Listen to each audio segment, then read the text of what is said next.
Ah, look at this view. The morning mist is still hanging low over the trees, and the sound of the horse's hooves it's perfect. There's something about the world of Red Dead Redemption 2 that makes you slow down, breathe, and just take it all in. You don't always need to be gunning down bandits or chasing bounties. Sometimes it's about moments like this. We're heading toward Horseshoe Overlook, one of the game's most peaceful camp spots, and I can already picture the tents set up on the edge of that cliff with the river winding below. But before we get there, the ride itself is part of the magic. These dirt trails are winding through open meadows and dense woods, each with its own little details. If you look close, you'll notice the way the light catches the grass, the dust that kicks up under the horse's hooves. It's almost too real. The sound design is worth mentioning too. You've got the distant calls of birds, the rustle of leaves, the creak of leather from the saddle. Rockstar didn't just make a game, they built an entire breathing world. And the horse, this is more than just a vehicle. You can feel the bond building.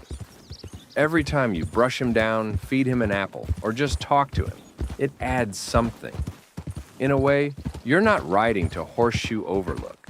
You're riding with a friend. As we crest this little hill, you'll start to see more of the Dakota River in the distance. It's one of my favorite moments in the ride.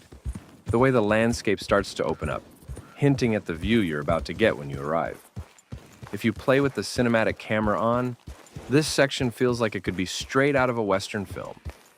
The camera sweeps wide, the music swells a little, and you just let the horse follow the path on his own. And speaking of the path, sometimes you'll run into travelers along the way. A lone rider heading in the opposite direction, maybe a wagon making its way toward Valentine. You might even hear a stranger calling out from the trees. That's the beauty of this game. Even when you're just trying to enjoy a quiet ride, the world might have other plans. But today we're keeping it calm. Just the sound of hooves, wind, and the promise of that camp ahead. You can almost smell the pines here. The shadows stretch longer as the sun moves, and you notice the shift in atmosphere as you move from open plains into shaded woodland. It's subtle, but it's all part of the journey.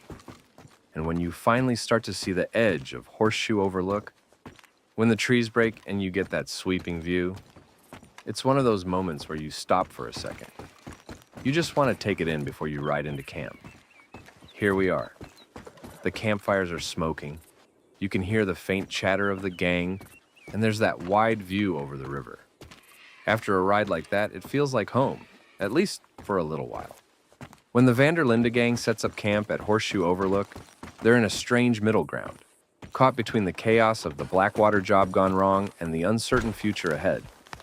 This place, perched high above the Dakota River, is more than just a hideout. It's a brief moment of stability in a world that's closing in on them. Dutch sees it as a chance to regroup, to prove his vision of freedom still has a place in the changing West. Around camp, you'll hear him rallying the gang, speaking about one last big score that'll set everyone free. But you can also feel the cracks forming. Micah's influence is growing, Arthur's loyalty is starting to waver, and some members, like Hosea, are already questioning Dutch's judgment. Life at Horseshoe Overlook isn't without its warmth, though. You've got evenings by the fire, stories being told, Lenny and Sean cracking jokes, and even small moments of peace with the river below and the mountains beyond.